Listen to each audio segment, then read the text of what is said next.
Hey guys, SK here, back with another video. You guys heard that right. We have the real Mohamed Light here on voice call, and today we're going to be interviewing him and demonstrating his number one ladder finish, going through all of the games that got him a number one ladder finish 2 seasons in a row in February. So Mo, what are your thoughts and how do you feel after finishing number one on ladder for the second season in a row? Oh, hello everyone, and thanks for inviting me to your channel again, SK. I'm glad to be here. Well, I feel very happy because that was my 16th number one finish since I started playing this game, and it felt really good because the match that I won to finish first was really close as well. So I'm glad that I was able to clinch it at the Dude, end. dude, 16 is actually insane. I didn't know it was that high.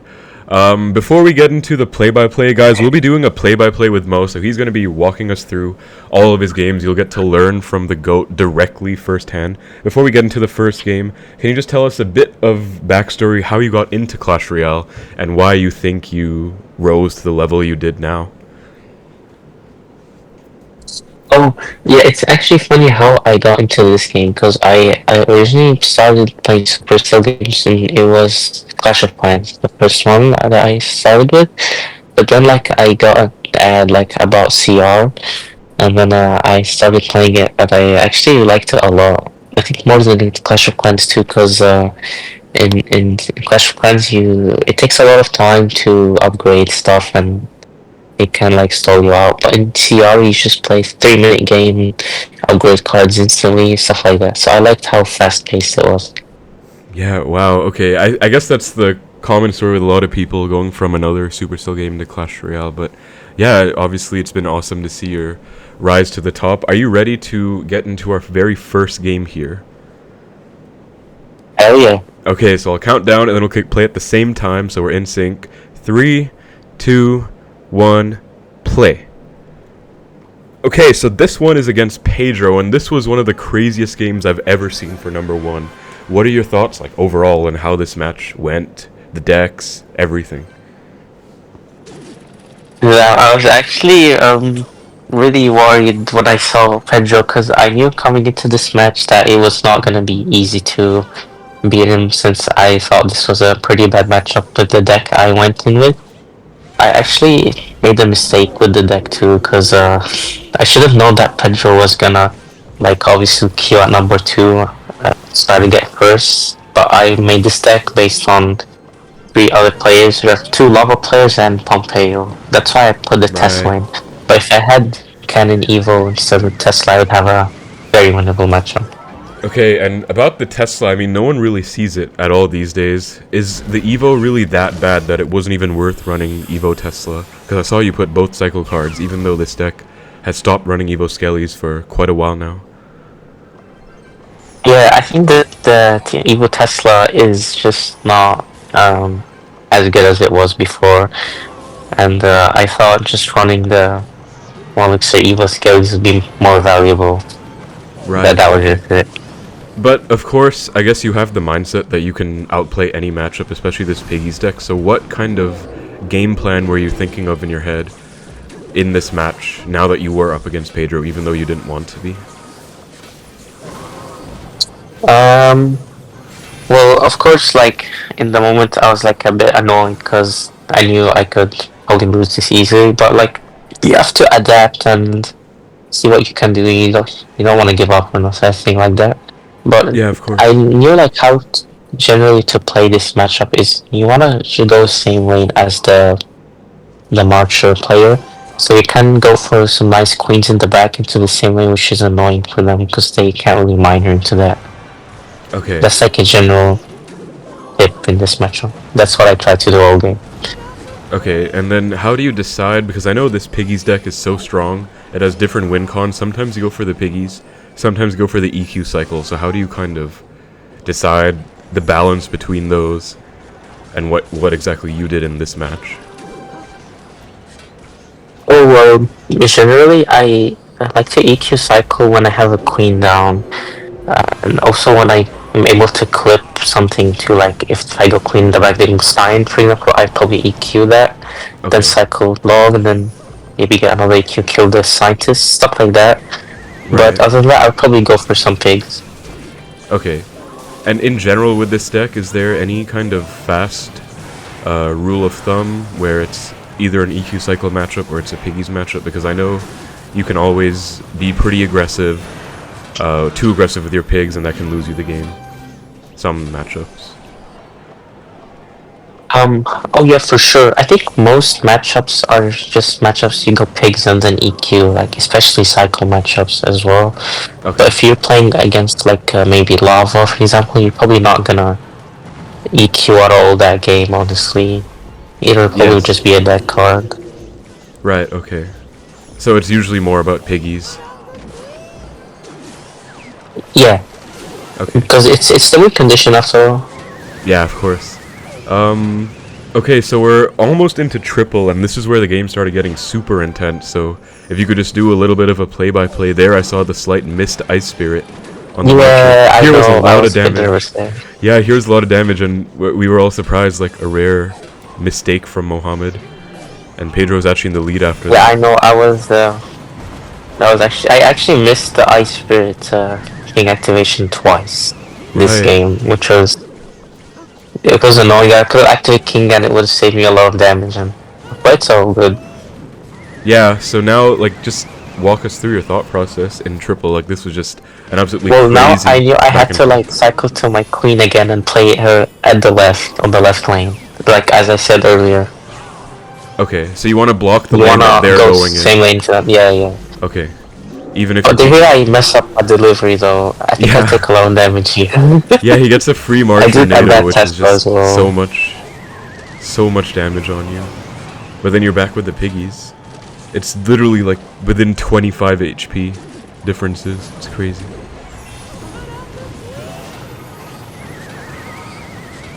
And then it's like the last. Dude, this ending was just insane.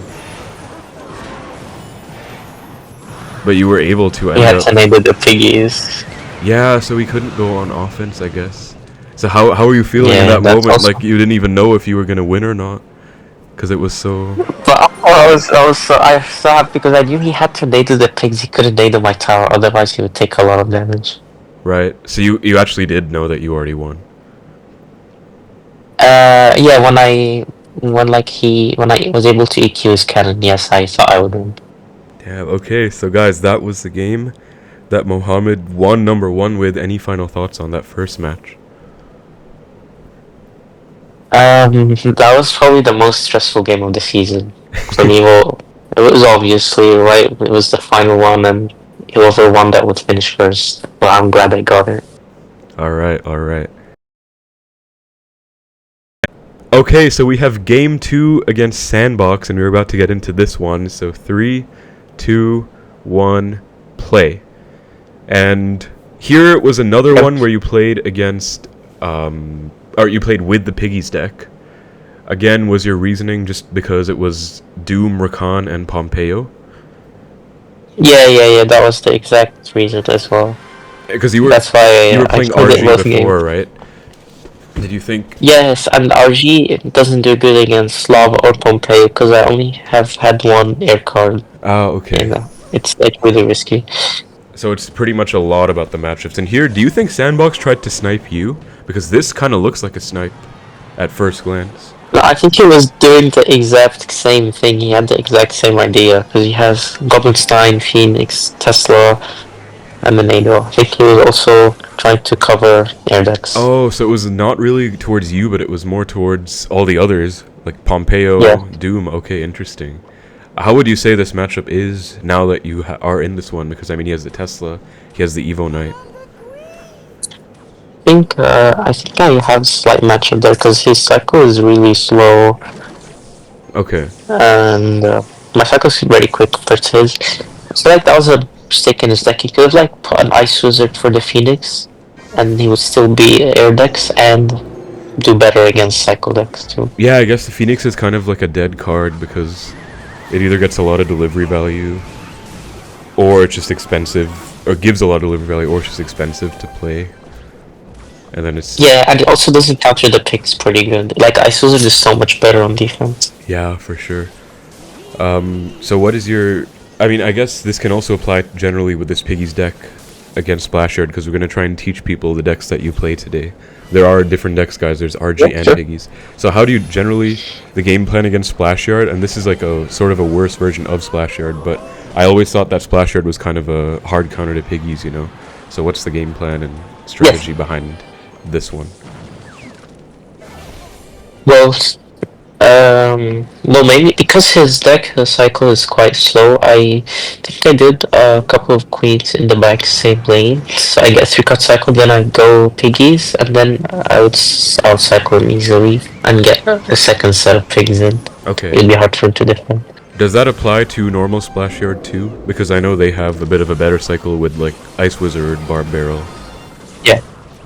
It does, okay. And or Well, it depends, cause like it's like very situational every time. But I usually like to go for Piggy's mid graveyard push, but it depends the situation, of course. yes. But that's when you can catch them off guard a lot. Yeah. And you get some good I things noticed done. that And then like this pressure while defending is such a good tactic with this deck because he's solo on Elixir. yeah, that's just what happened too. I was able to get 2 sets of piggies, and you had to Phoenix Nado on defense, and of course it's not optimal. Yeah, And I got that a lot of makes sense. damage. As for the graveyard defenses, I noticed that a lot of the time you would go for your deliveries.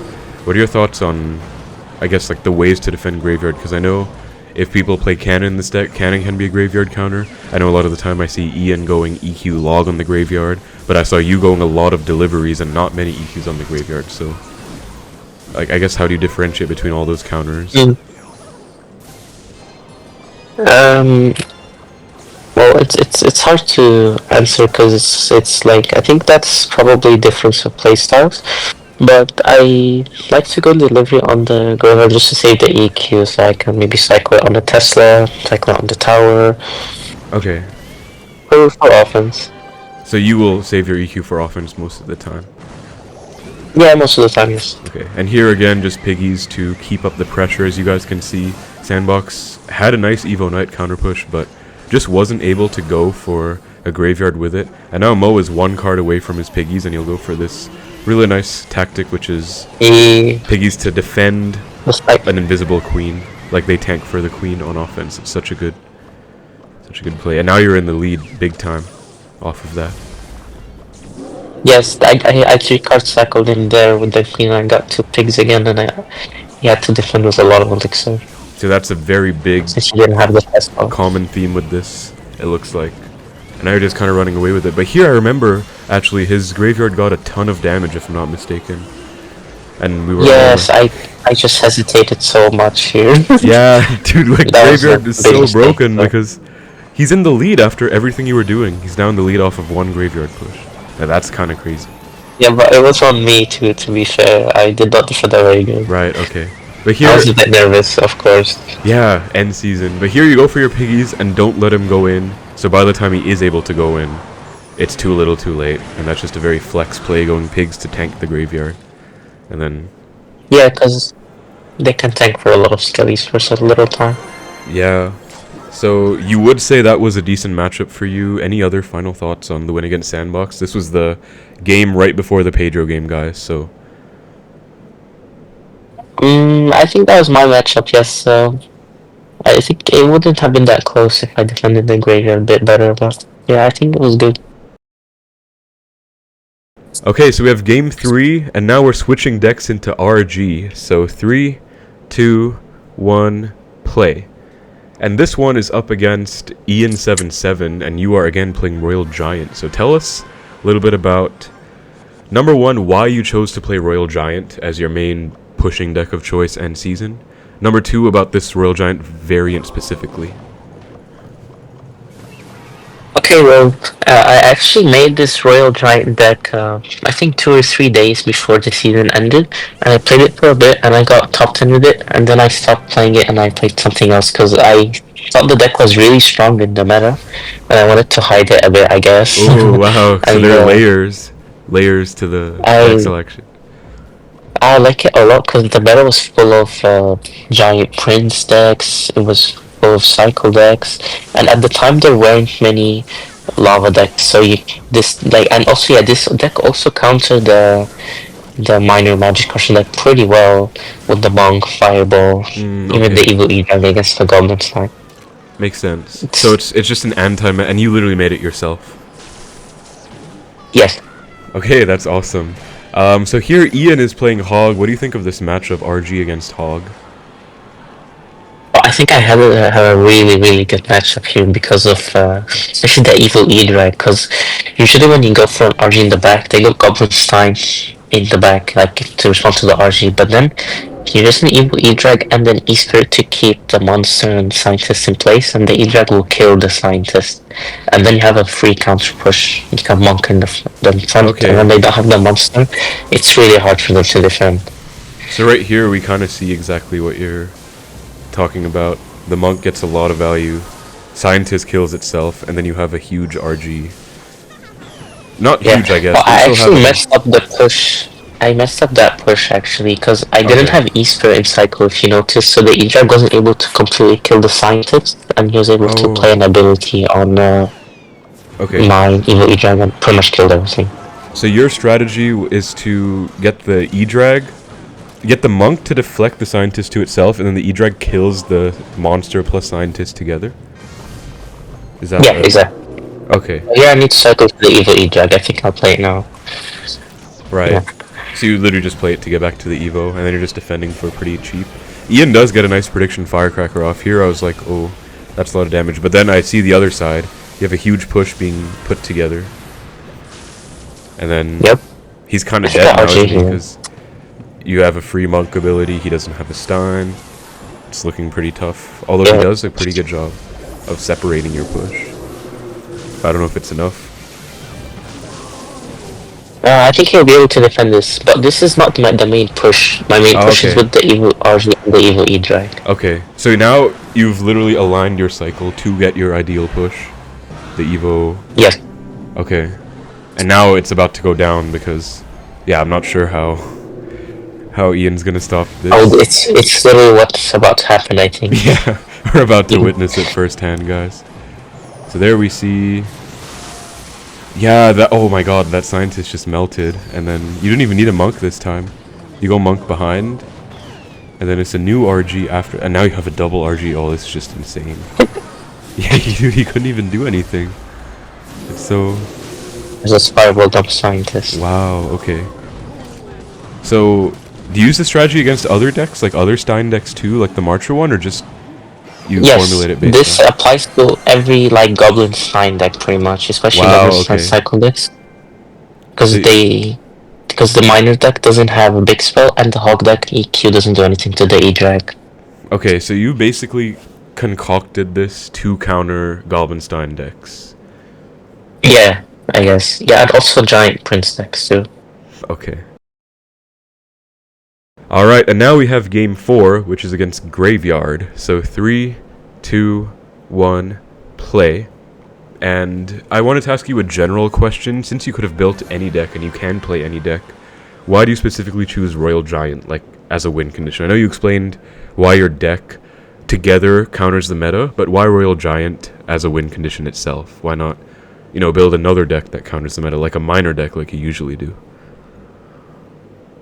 Oh sure, because this meta was actually interesting because there were a lot of Dagger Duchess decks, so I thought Monk could be nice against these type of decks because you can deflect all the daggers and you get like 300 damage, and the Monk health stays healthy.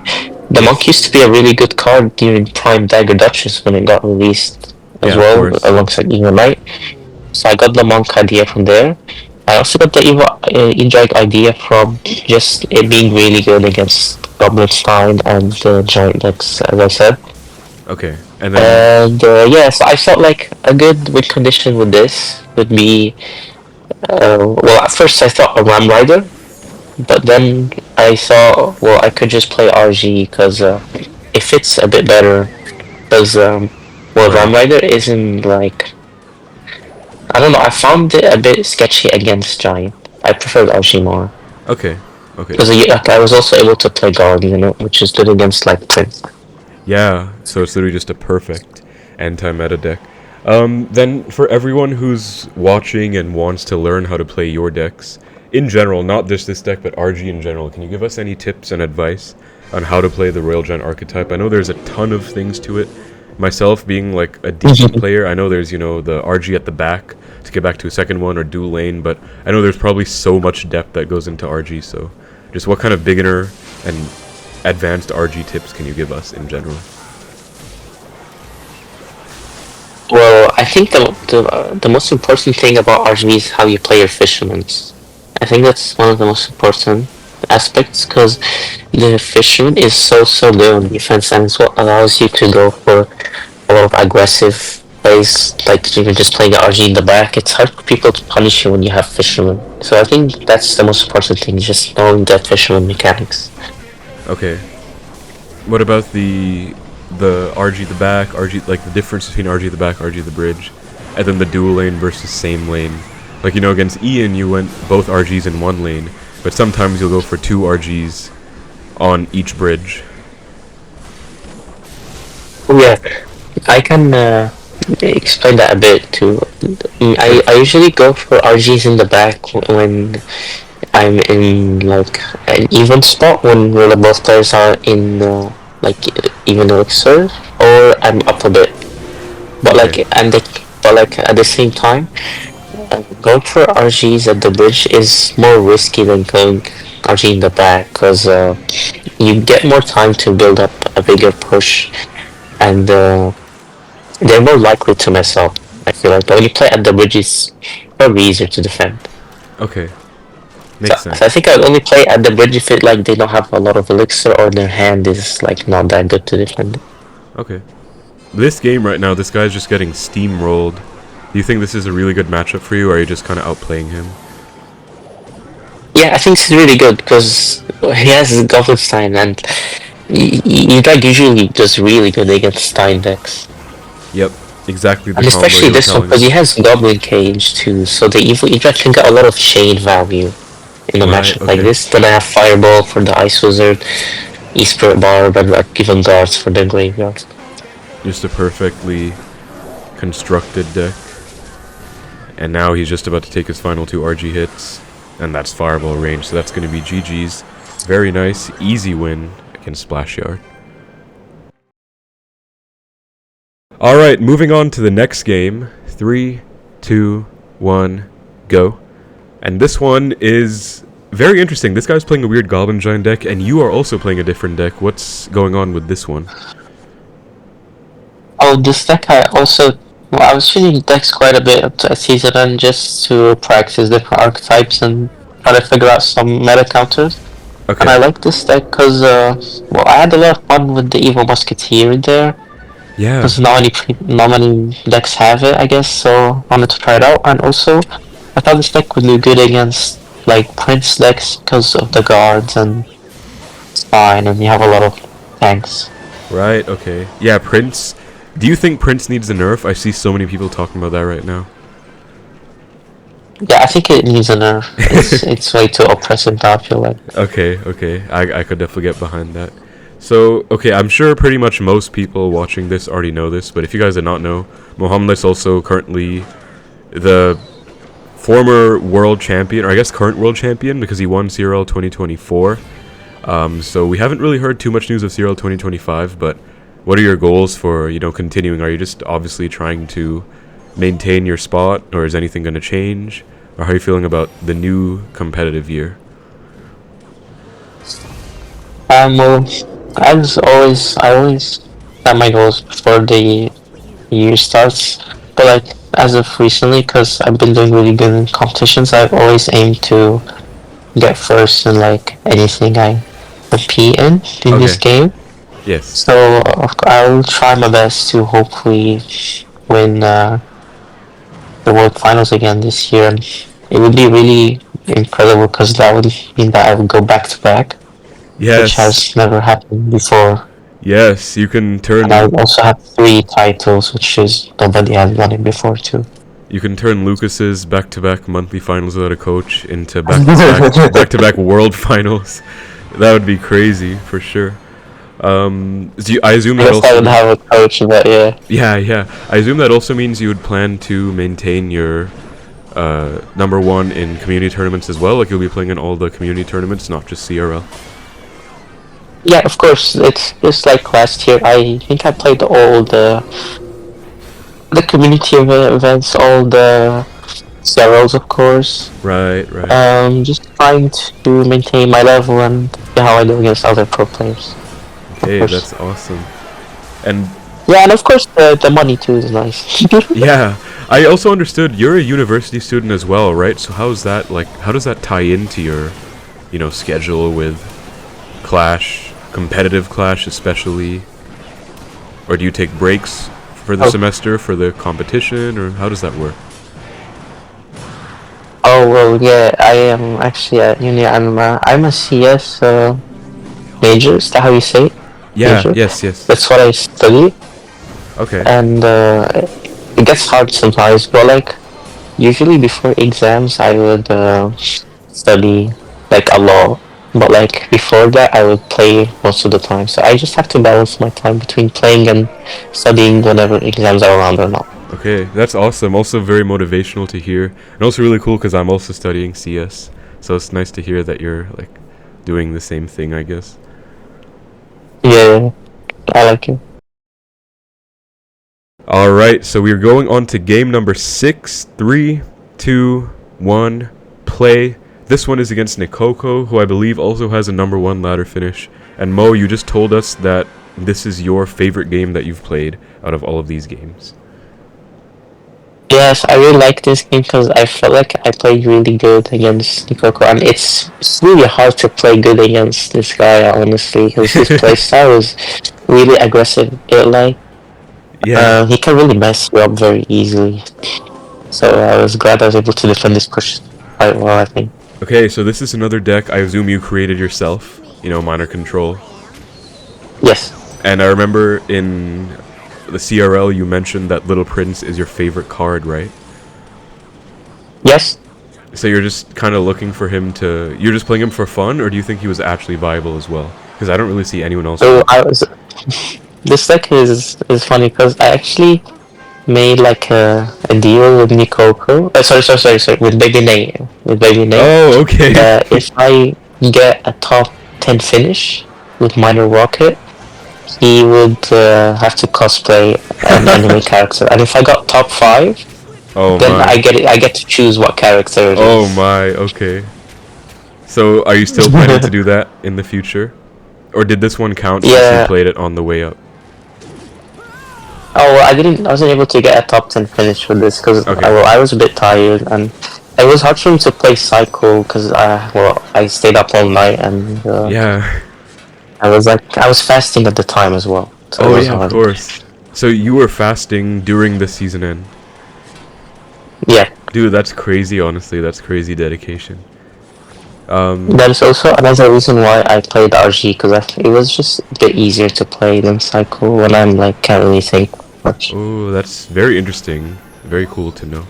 So, okay, you have this really nice lead going into double. So I was thinking for these last 2 games, since we've been doing a general interview, maybe you can give us some more play-by-play type stuff. Just let us know where your mind is at in the games and just explain your games, your thought process, or your Yep. plays.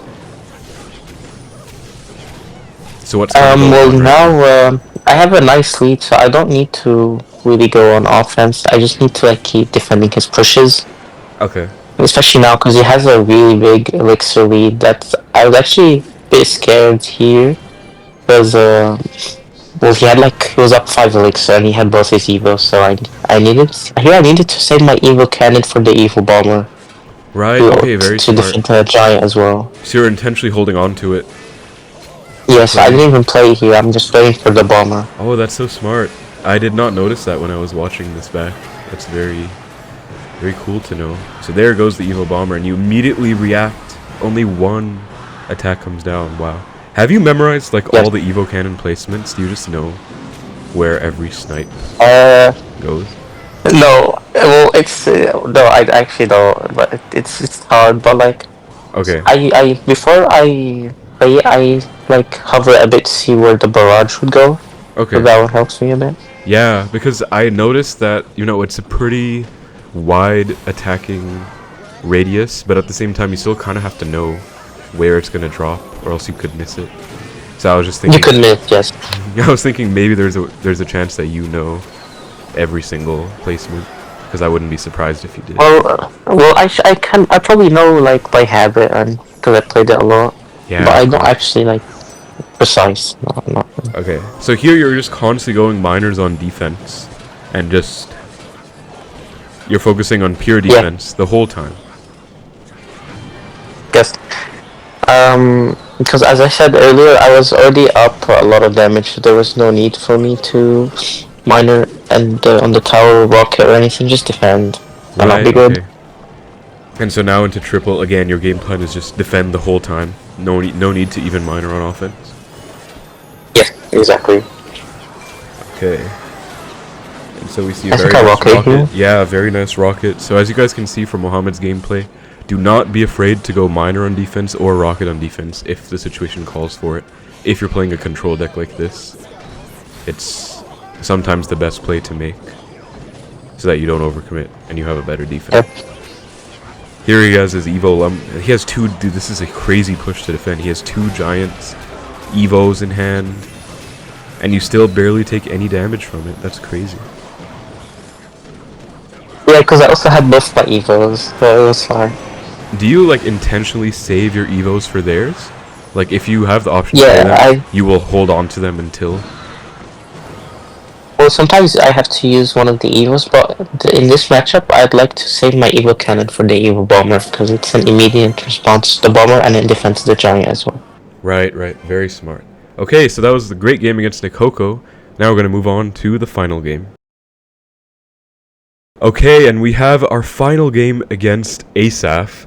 3, 2, 1, play.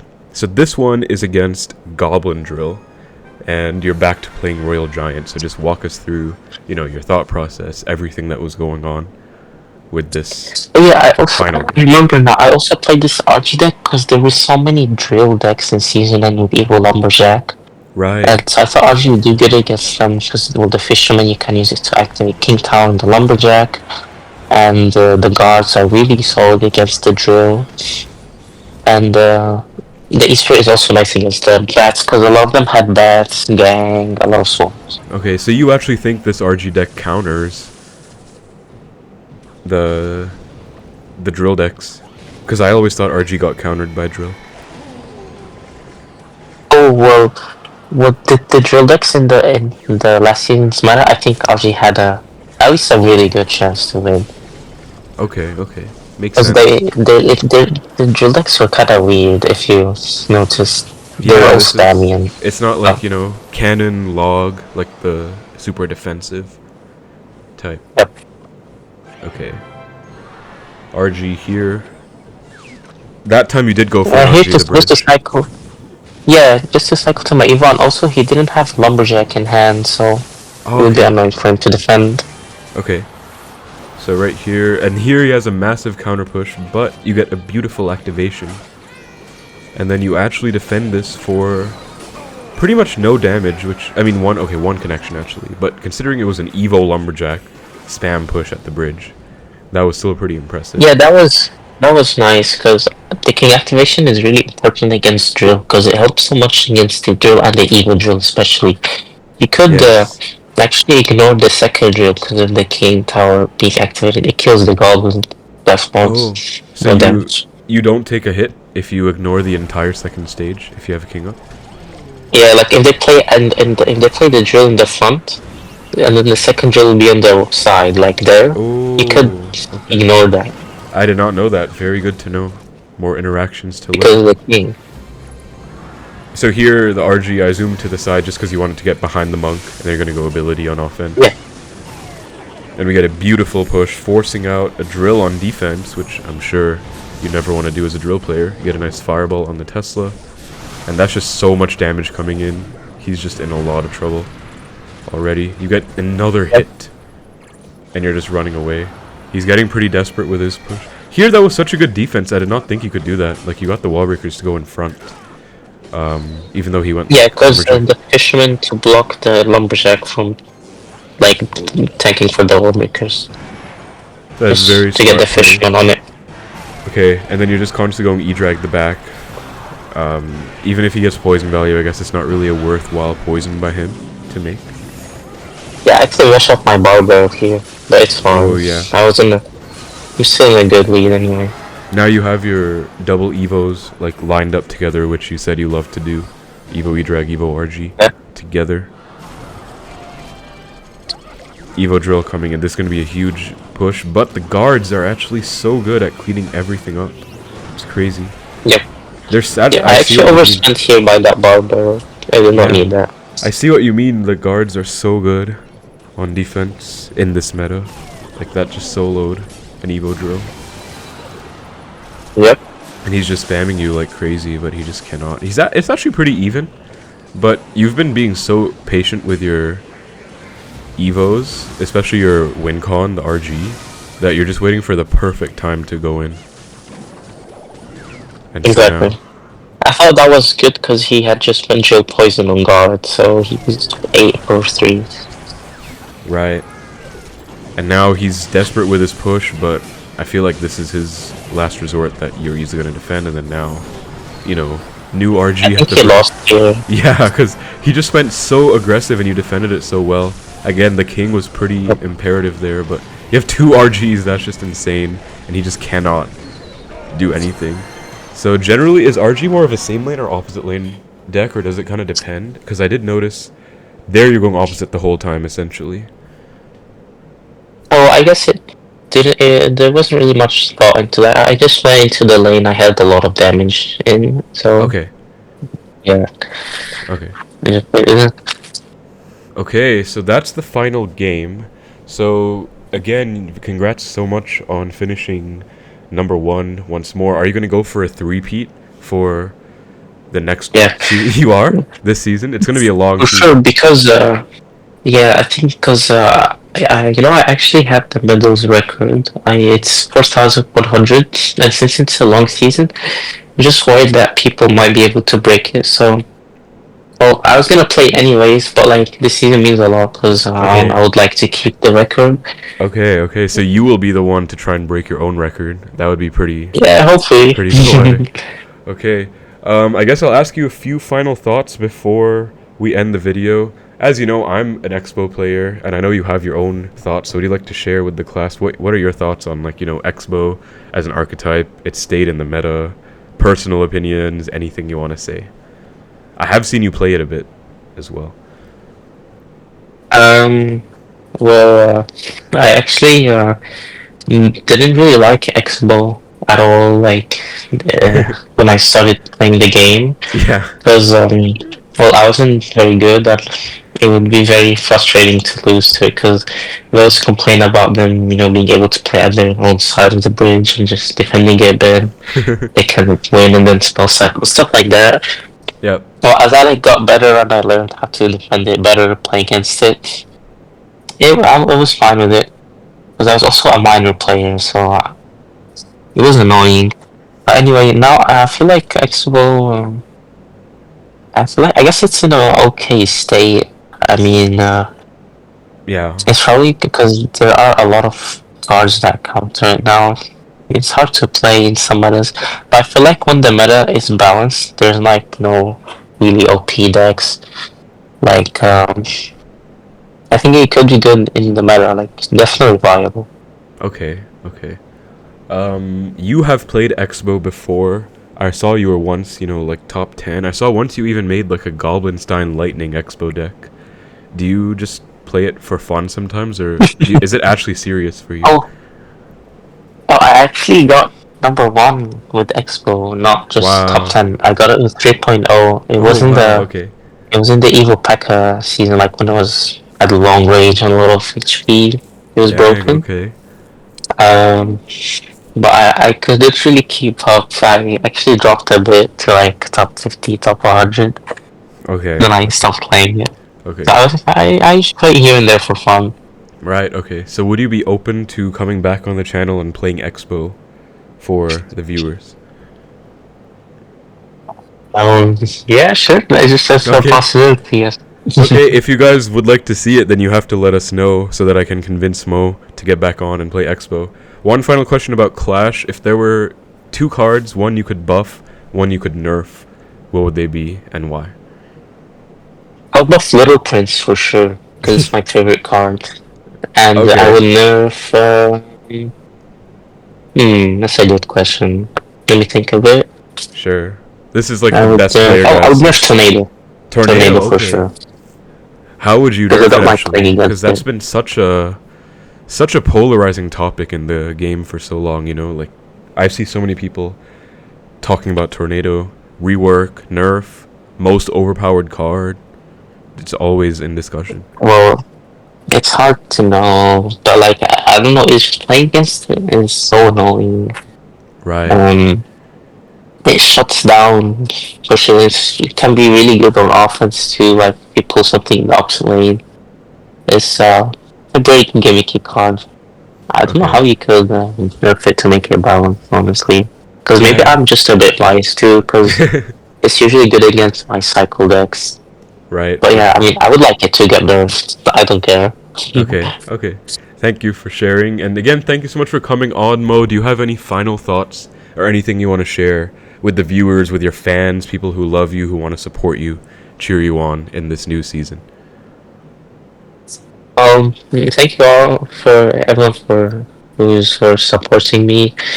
I will definitely do my best again in this season and just always practice. Playing ladder is probably the best way to practice and get better at this game. That's why I play a lot as well. Okay, sounds good. So that's gonna be the Mohamed Light video, guys. I know the last one did so well, so if you enjoyed this one, please leave a like and let me know in the comments below that you enjoyed it. Again, if you want to see Mohamed coming back on with Expo Cycle, if I can ever drag him on here and convince him, let me know that you want to see that as well. And yeah, that's about it. Thank you so much for watching. Have a great day, and I will see you guys in the next one.